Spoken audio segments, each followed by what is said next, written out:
everyone, and welcome to this week's episode of the ELTcpd podcast. I'm super excited today to be talking to Emily Bryson. Hi, Emily. How are you? Hi. Thanks so much for having me on. I'm Thank super excited to be speaking to you as well. Yeah, I'm excited to be speaking to someone who else is living in Scotland, because it doesn't. Yeah, I know. So unique to be speaking to someone in the same country. Exactly. So thank you so much for making time to come on and chat. Maybe let's start by thinking about your ELT history and maybe tell us a little bit about yourself. Cool. Okay, so I started teaching in Poland actually in about 2000 or 2001. It was on my summer holidays from university, and it was a summer camp, and we went there for a month, and then at the end of the month we got a lovely tour around Poland. And then I went after university to South Korea. I taught there for a year, taught young learners, which was really good fun. And after South Korea, did a bit of traveling around South America, and then came home and did my CELTA and started teaching at a college. I have now been teaching at that college for 15 years. Wow. And I am just about to leave that college, which is a bit scary actually, after I feel like I've been a bit institutionalized in a way after being there for so long. And I've had so many lovely students. I teach students from refugee backgrounds, students seeking asylum, and adults. And I've just met so many people from around the world that are really inspiring and have just the most incredible stories. And I've learned so much about them and their cultures, and they're brilliant. So I'm a bit sad to be leaving, but that's where I am. But I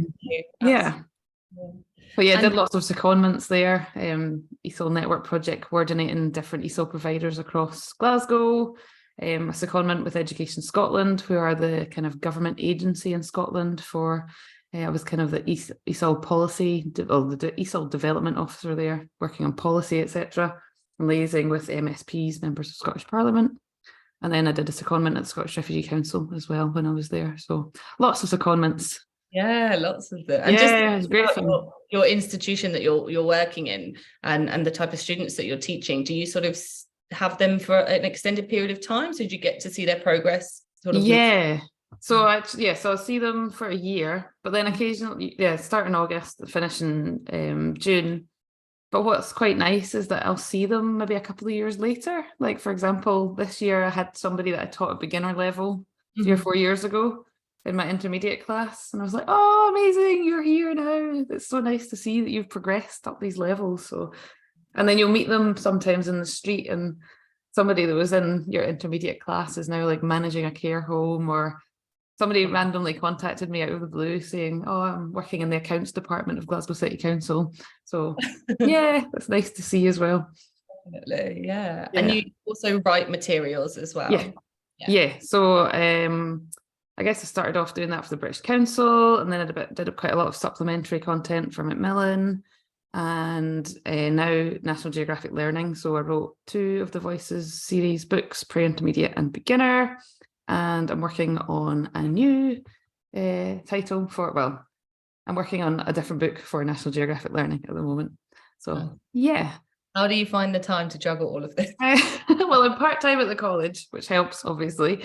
And then the writing's kind of part-time as well. But there are some weeks that I think, my husband comes through at 8:30 at night. Are you still working? Yes.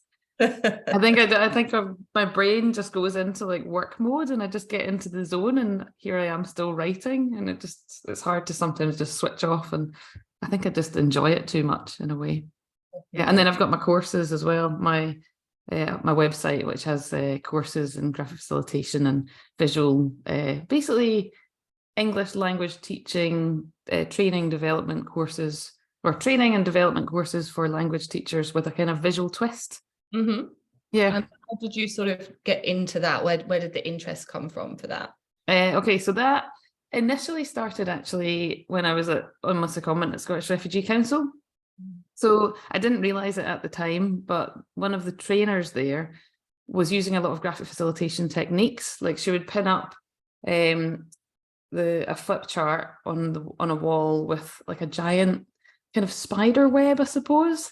And then she would get people to come and put their feedback, like the middle of the spider web would be a 0, and then the outer bits of the web would be a 5, and they would write their feedback on what did you think about this, what did you think about that, to kind of evaluate it. And then actually, I don't know if you've seen my feedback fairy. It's not my feedback fairy. It's actually Martha Harding from the Scottish Refugee Council. She's the first person that I saw using it. And I don't actually know where the source of this is. So if anybody ever does find out, I would love to know. But yeah, she introduced me to the feedback fairy, which is basically, instead of asking or giving somebody a quiz at the end of a workshop or an event, you'll draw, for example, a little fairy. The wand is something you would wish for. We've got a toolbox for something you would take away. There's a little thought bubble for what did you think. There's a little speech bubble for what would you tell others. There's a love heart in the middle for what did you love. And then people can add it by writing on it or adding their post-it notes. Just makes it a bit more interactive. So yeah, that was my first dabbles, I suppose, with it, seeing it, and I just thought that's a really cool way of doing things. And then I went back to the college, and there was a teacher training day there, and a graphic facilitator came and started showing us really simple ways to draw. And I hadn't drawn for years. Like, I drew at school, and I was pretty good at drawing at school. In fact, my art teacher told me off because I took PE in my 4th year instead of art. And it's kind of one of my biggest regrets. I always wish I'd stayed on to do 2 final years. But yeah, I wonder where I would be if I'd done that. But yeah, I stopped drawing after high school. Went to university, stopped drawing. Life got really serious. You had to write essays, etc. And then, yeah, basically didn't really draw anything until this graphic facilitator came to the college, and she drew things like, for example, students would be just like a double M shape with like 4 little O's on top, if you can imagine that. And that was 4 people, or 2 people would be an M with like an O on top of each M. Does that make sense? Yeah. So instead of drawing like stick people. Yeah, instead of drawing stick people, because actually stick people can get kind of confused with lettering in a way because they're just little lines. And I think also you can maybe be a bit more gender neutral with using like a kind of N shape with a line underneath it. Yeah. Because a stick person, you kind of got, you can be either more gender neutral or gender exclusive or inclusive in a way. You can be a bit more, make it a bit more interesting as well, and a bit more kind of clever looking, I suppose. So the graphic facilitation is for the teacher and the student. Is that the sort of relationship that it would be involved in, or could it be student to student, or? It can be anything really. Okay. Like I never force my students to draw. When I first got into graphic facilitation, I actively encouraged my students to draw, but over time I didn't want to force them. So over time it became I will draw, and if you want to draw too, you can. But it kind of became organic. Like they would just start copying me without me asking, because I'd created a welcoming space where it was okay to draw things, and it was okay to draw things kind of roughly. And like on a whiteboard, drawings never look as nice as they would on like a digital tablet, or if you've drawn them really neatly and you've taken lots of time and care on them on a nice flat, nice clean sheet of A4. On a whiteboard, they just always look a bit grubby. And I think that's okay. It is okay, 100% okay. And it makes it less intimidating if it's like that as well. Is it used to sort of explain concepts, or maybe vocabulary points or grammar points, or what is the purpose of it in the for class? Everything? Okay. You can use it for all sorts of things. You can use like a visual template for grammar. Like, for example, if I'm doing present simple, or actually even past simple, I'll do like, if you can, it's quite hard talking about visual thinking without drawing or showing you anything for a podcast. So if you can imagine like a vertical line, and then a semicircle on top, as if you were drawing like the sun rising over the C, for example, and then treat that as like 12 hours in a day. Like that's your day. And then you cut it into segments. So you got morning, afternoon, and evening into 3 chunks. Does that make sense? Yeah. Yeah. And yeah, then you can kind of doodle like different activities for daily habits. And then you can talk about what did you do? Or you could do it for past tense, or you can do it for present tense. So every day I get up in the morning, I go to work in the afternoon, I eat dinner in the evening, and you'll have like a little doodle, like a burger for food, for example, and you just keep it really, really simple. So what would you say to a teacher who is maybe reluctant to use it because maybe they cut, like myself, I can't draw at all, so like a burger might not look like a burger in my case. So do you need to be able to draw to do this? So graphic facilitation is about kind of developing your visual vocabulary, and we talk about visual vocabulary because it's similar to learning how to read and write, and similar into acquiring a new language. You're developing your language skills, you're developing your visual vocabulary skills. So one of the first things I learned how to draw was a light bulb, which is basically like a U shape with a circle on top, and then an M in the middle for the filament of the light bulb, and then a Z for the kind of screw-in bit. Oh, okay. I wouldn't even think about doing this. I've got, if you follow me on Facebook or Instagram, etc., or Twitter, I do have a little video. One of my reels on Instagram is a little video of how to draw a light bulb. That's probably the easiest way to find it. But yeah, learning little icons, and then you can build on those. Okay. Like for example, that light bulb one that I was talking about, you can use it for so many things. Like you can use it for creativity, you can use it for critical thinking, you can use it for ideas. You could draw it really big on a flip chart and have people add their ideas to it. If you're doing like a brainstorming session. But yeah, so developing your visual vocabulary is all about learning to draw is about learning to draw simple icons, and they're all made up of lines, circles, squares. And once you know more of them, then you can communicate effectively, just like learning a language. Yeah.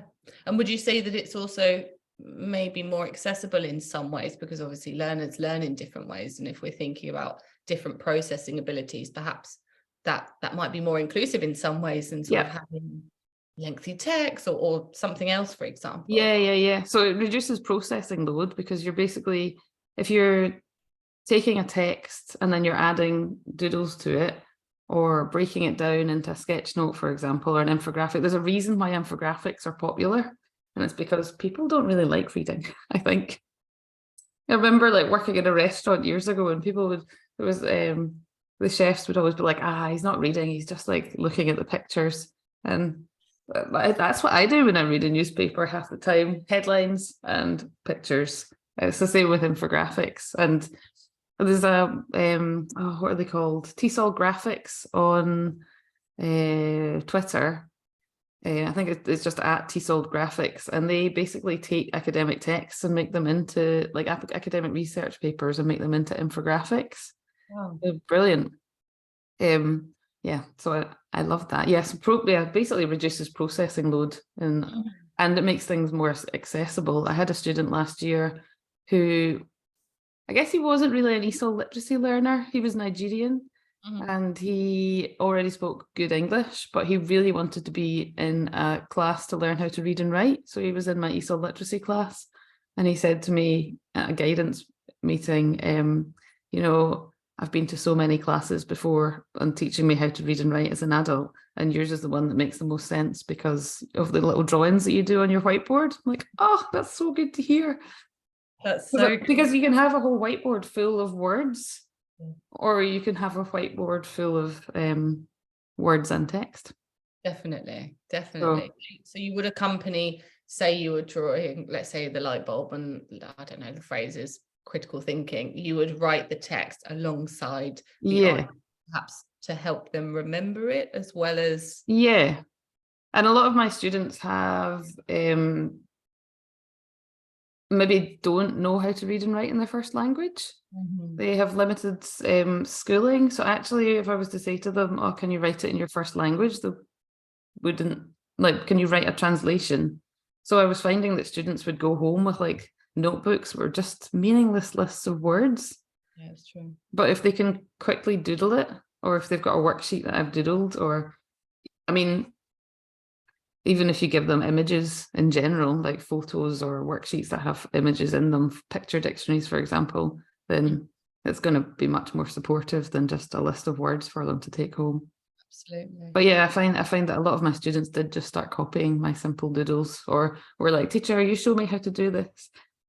Because they also call me teacher. They don't call me Emily. I don't know if you find that with your students. I don't know if it's just where mine are from, but it's true. But it also makes you a memorable teacher, because they'll always, that teacher who used to doodle or sketch, help me remember.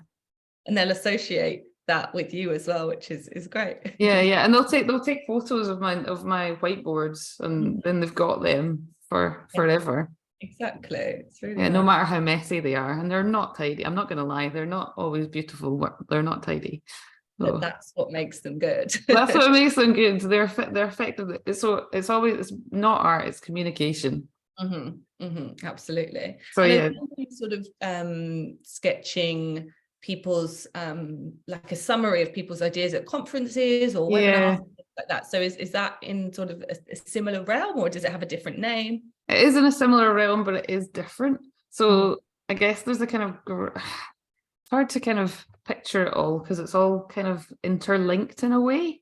But like graphic facilitation is about using pictures and visual metaphors and visual templates and visual capture sheets, which are similar to that spider diagram I described earlier. That's kind of graphic facilitation, like the tools that you use to facilitate a session, like a workshop or teacher training or a class. Whereas sketchnoting is more in the visual recording realm. So visual recording, and actually if you search online for visual recording, you'll see like people with big sheets of paper, and they're like drawing meetings and taking meeting notes live during a conference, and I'd absolutely love to be able to do that. I don't think I'm quite there yet. I'm good on digital, I'm good in my notebook, I've got my little comfort zone. But so you mean they're drawing whilst they're speaking? So doing it. Okay, that's and I guess I have done that in class, and when like to take notes of what my students are saying, but not all the time. But yeah, like sketchnoting is part of visual recording. That's visual note taking. So it's a bit different.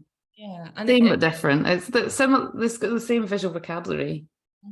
And you'll maybe use things like in a sketch note, you'd maybe use like the same tool, like maybe you'd use like a journey, like a roadmap within the sketch note. That would be a visual template that you would use in graphic facilitation. So there is crossover, but same but different. And so would it be, I'm imagining it now, so it'd be like so say you were listening to a conference talk, so you'd have a roadmap of the order of things that they were saying, like would you again include language, so written words and drawings alongside it to help you remember? You can written words, and so it's kind of sketchnote in a way. It's kind of key takeaways and little doodles to kind of support them. And the doodles are kind of visual cues. Like actually when I started sketchnoting, I'll tell you about my journey in note taking at conferences. So when I first started going to ELTcpd, which is the main conference I go to every year, I took so many notes in my notebook, just a paper notebook, and I never looked at them again. They just went somewhere on my desk. I might be able to find it one day when I'm tidying up, who knows. And then so the previous next year's, I decided I would start taking notes on my phone. So I used like, do you have like InkPad, Notepad, or some sort of like Google Notes or something? I started taking notes on those, and I occasionally searched for it online, but generally just lived on my phone and never got looked at ever again. But then when I started sketchnoting it, I could picture it in my head, exactly that talk, because of the doodles that I'd used. Like there's one for John Hughes, I think it was 7 steps for creativity in the classroom, and it was obviously I'd drawn 7 little steps, and I can picture some of the little doodles on it. That's amazing. I'm definitely going to have to try this for sure. It's so good. It's so good for memory. And because I look at them, I share them all on social media, so I'll see them often. And so it reminds me as well. So yeah, that's really, really good for professional development as well. Because like you said, you go to learn, but taking these notes, I know, again, just like you, I don't often read through them unless it's something specific, like a contact, you know. So yeah, I think doing it visually would be really good. And maybe anyone who's listening to this episode could try and draw a summary of what you said. Yeah. I know we should have asked them to sketchnote it from the very beginning. Go back and listen from the beginning. Exactly. Or maybe the horizon that you mentioned with the tenses as well. I might give that a go and put a picture of it. Oh yeah. So actually on my mailing list a couple of weeks ago, I shared a visual template for narrative tenses. So it's like because I always struggle to get my students to understand narrative tenses. So this visual template was basically, in graphic facilitation, we use this roadmap quite a lot. So it's like a M shape for the hills in the background, and then like a little road going into the background. And so that for me was past continuous. So like, for example, I was sitting on the bus, and that's the background information. Because I think a lot of students don't really get the background information part of the narrative tenses. Like, this is what's happening in the background. But when they saw it, when I drew it for my students, there was like, they were actually making those kind of noises, which was good. And then the past perfect is like an arrow in front of another arrow. And then past simple, lots of little down arrows, because there's usually quite a lot of past simple things happening in a narrative tense kind of story, isn't there? So I don't know if that's...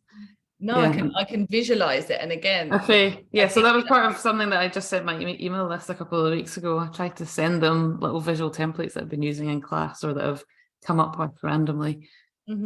So where can people see some of your sketches? You run a course, is that right? Yeah, I've got a few courses now, and I've got a few more in my head that will hopefully come out later this year.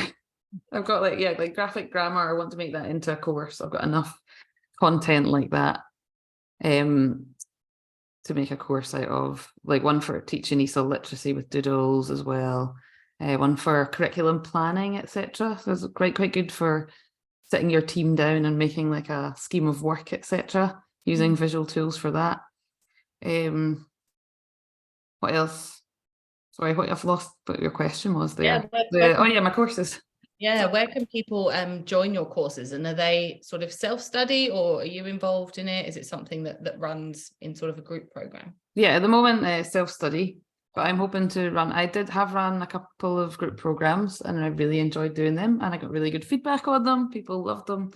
I just haven't had time because I'm working on too many projects at the moment. So I will do the group program when I have more time. If you sign up to my mailing list, you'll be the first to know about it. And the courses are available at emilybrysonelt.com. You can sign up to those whenever you want. There's a Facebook group where you can share your work, and I'm always available via email or various socials if you want to share your work with me. I always enjoy seeing what people come up with, because I've definitely seen lots more people starting to do it as well. Post ELTcpd this year, I've noticed that people were doing sketch notes and posting them on LinkedIn, and it was really, really great to see. And I definitely will do that with my next talk and share it with you. Good. I'm glad. I'm hearing more and more people using it. So definitely. So have you managed to, or is it possible to get sort of like when you're writing your teachers' books or when you're writing your materials, for example, is it possible to get graphic facilitation in there in any way? Have you found a way to get it in? So actually the Voices Sustainable Development Goals worksheets, I've got a couple of graphic organizers in there. And I did I'm working on my I'm hoping to get more graphic facilitation sort of visual templates in. I've got a few leads on that might be able to set me up with creating some templates, etc., for publishers. So yes, amazing hoping that's possible. But yeah, things like I've got like little graphic organizers and visual templates and things like that in bits of supplementary content at the moment. Yeah, and hopefully we'll see more of it as well, you know. Yeah, like blog posts to the British Council, Cambridge University Press, blog posts, blog for Ellie.com. I blog for Ellie.com quite frequently, twice a month. So if you go to Emily Bryson and Ellie.com, Ellie with 2 L's and 2 I's, and there's lots of little graphic facilitation ideas on there too, and on my blog at emilybrysonelt.com. Perfect. Well, thank you so much for sharing. I feel like I've learned so much from this episode, so I know that everybody listening will definitely have learned so much as well. And yeah, I will share links to the blogs that you mentioned and your website and the course sign up as well for anybody who wants to do that. Thank you so much for coming on and chatting, and it was so great speaking to you. Cool, thank you.